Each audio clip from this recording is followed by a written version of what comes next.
Lá vi 3 mulheres belas e uma de blusa verde, outra de blusa amarela, tinha uma de blusa branca, me apaixonei por ela.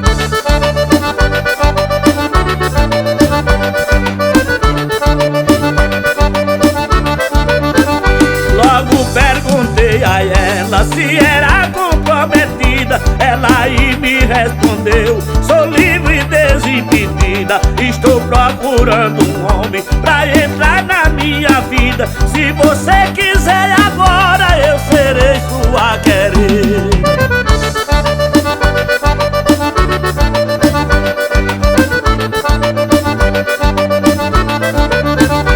Quando ela falou isso, fiquei emocionado, me deu logo uma frieza, senti meu corpo gelado, mas disse assim para ela: eu estou apaixonado, agora daqui pra frente sou o teu príncipe encantado.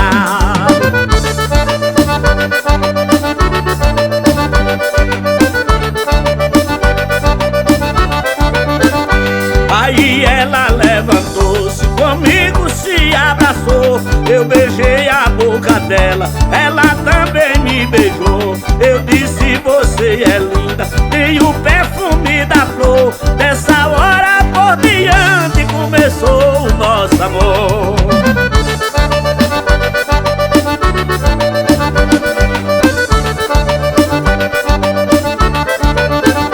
Eu ainda estou com ela, porque ela é muito linda, e mulher do jeito dela não tinha encontrado ainda. Ela é mulher que eu amo, a minha paixão infinda. Cego, mas se acaba o mundo, mas nosso amor